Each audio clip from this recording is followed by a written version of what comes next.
The Phantom Menace, the 1999 Star Wars film we all remember as being at best a disappointment. But what made such a bad release, and what has it in our minds as the most lackluster movie in an already unneeded and disappointing trilogy of prequels? In this video, I plan on going through some of the production as well as release and viewer opinion at the time, as well as my own personal opinions on the movies and what I believe could have made it better. So sit back, relax, and enjoy the show.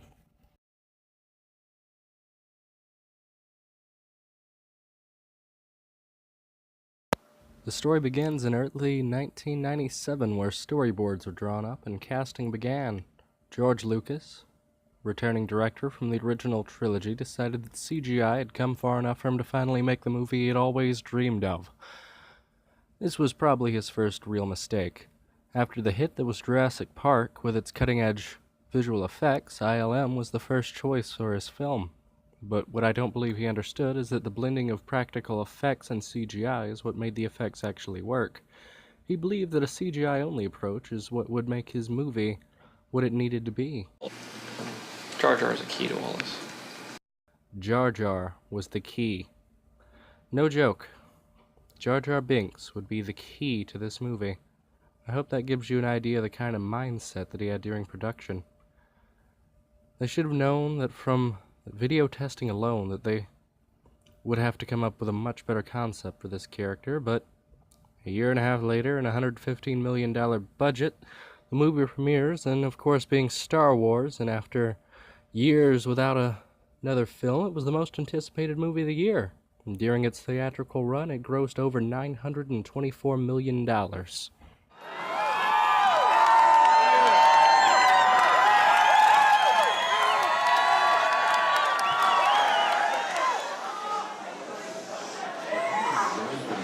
This is fucking awesome.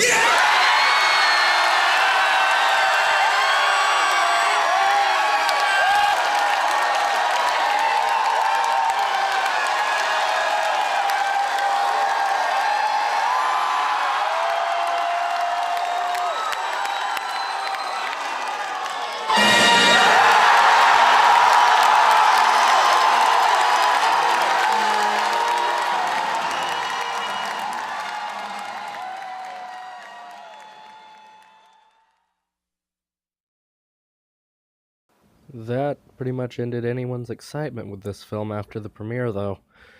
Afterwards, critics praised the CGI in it, but panned it for its acting. Mostly the acting of the young Anakin Skywalker. And that is pretty much where we're left now, other than a 2012 re-release for theaters in 3D, which made another $100 million, bringing the total earnings of this film to over $1 billion. We still are all left with a bad taste in our mouth. So, what could have made it better?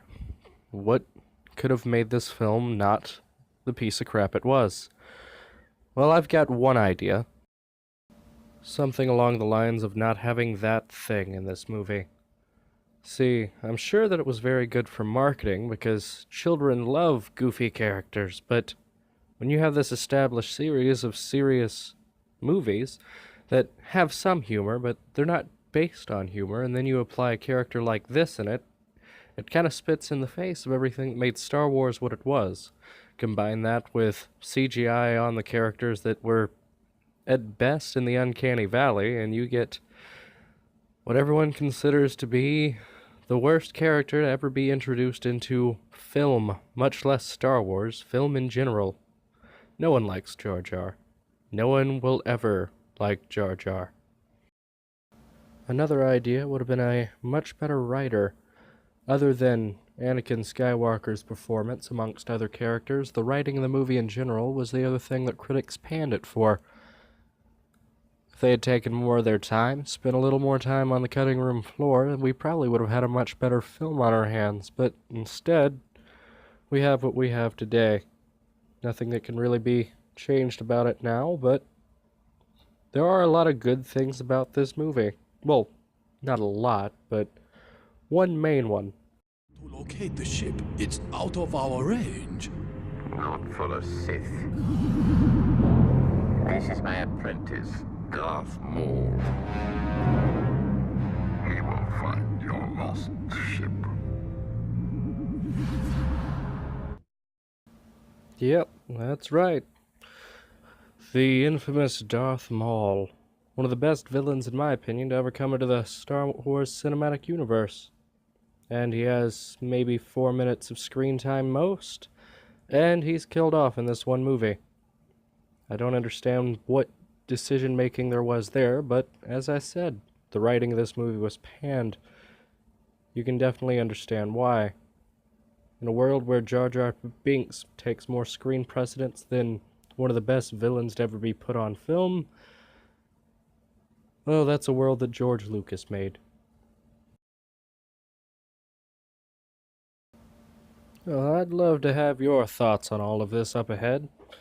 Be sure to stay tuned in the future for the rest of my take on the Star Wars franchise. After this, I get to talk about sand, don't I?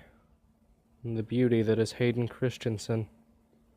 That being said, I'm pretty excited to see when McGregor be Obi-Wan. Well, that's for me. Ta-ta for now.